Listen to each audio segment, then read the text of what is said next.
Did you see the story this week about the Soviet defector and the 10 things that the Soviet defector said? Did you read this? Yeah. Did you read it, Stu? I don't think I did, no. This guy is the highest ranking defector still undercover. And he defected a long time ago, but he just wrote a book about the whole thing and his experiences. And so a lot of this stuff is resurfaced. And so now he's talking about Putin. He's talking about communism, the new sort of attitude towards communism. And didn't he also say something about you in the book? No, not in the book. I happen to, I can't say I know him, but I know he did an interview with The Blaze. And he was doing some things with the people at Mercury Inc. And so I read the stuff, and I'm like, can we get him on TV? And they're like, no, nobody knows who. No. Yeah, he's still in hiding. Yeah, he's still in hiding. Because Soviet agents are still trying to kill him. 40 years now. Wouldn't that be, that would be a nightmare. So here's what he writes. This is what he wrote. The Attention to Disinformation, which is the new book that he's written, is special significance to me. On July 28, 1978, the U.S. military plane brought me from tyranny to a democracy, and it landed at Andrews Air Force Base. When it did, I fell down on my knees, and I prayed out loud for the first time in more than a quarter of a century. It took me a while. It wasn't easy for me to find the words to express my great joy and thanks to the good Lord.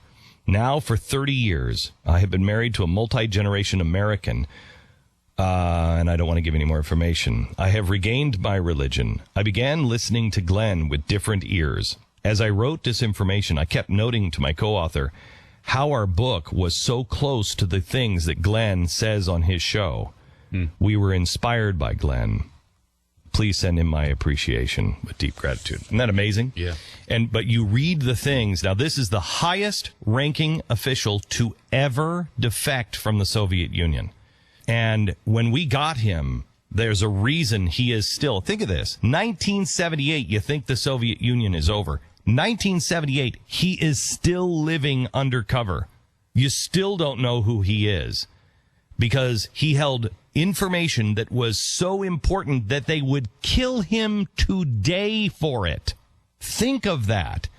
Who else do you know that has information that could get killed today? Almost 40 years later. Yeah. That's crazy. Yeah. That is crazy to think of that. So he writes this book called Disinformation, and he is starting now to talk about, let me tell you what we were doing in the 70s. Let me tell you what's really happening. And up on the Blaze, there was a story this week, and we'll see if we can find it. Post it either again someplace up on the front of the Blaze, or maybe Scott can put a link up at the top, or we'll go over to glennbeck.com. But look for this story. It's 11 quotes that will shock and chill you from our interview with the highest-ranking Soviet bloc intel officer to ever defect. So just go to the Blaze and you can search for that. But some of the quotes are just, he talks about Russia today.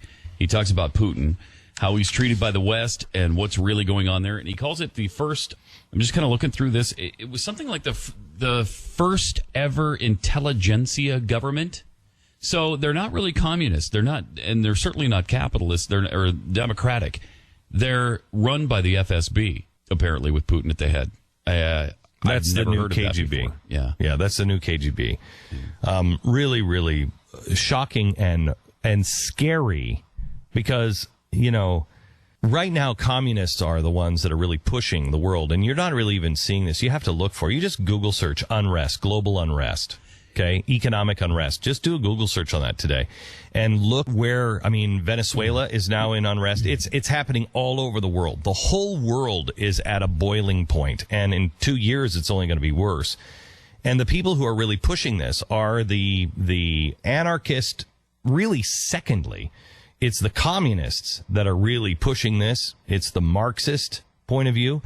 They never look at Tahrir Square. It never ends with who started. And I think if they start pushing global unrest, I think you're not going to see a workers of the world unite communist globe. You're going to see much of it fall into fascism. You'll see statism and fascism and mob thugocracy. It will not be good for the world. It will not be good. And I'm sure the left scoffs at this, but one of his quotes was, Perhaps our book, Disinformation, perhaps our book may also help President Obama abandon his craving for Marx's utopian ideology, to each according to his need. So that's not coming from us. That's coming from a guy. He also said his Marxist, his need to bring about this utopian ideology is transforming the United States into a decaying socialist country in all but name. What would this guy know about communism? Yeah, I know, right? He's not going to know anything about Marx. He only just rose to the highest ranks of the party and went, oh, dear God, how do I get out? I mean, it's terrifying. He wouldn't be able to see that coming. No, he wouldn't. Come on. That's stupid. We can get his, if you're interested, we can get his co-author on. He won't come on, obviously, but we can get the co-author on who can tell us. You're interested in that? Yeah. Then let's book that. All right. Remind me when the day comes. This is the co-author of the disinformation guy, and then I'll go, oh, okay. So you don't complain about it constantly? Because you always complain about it.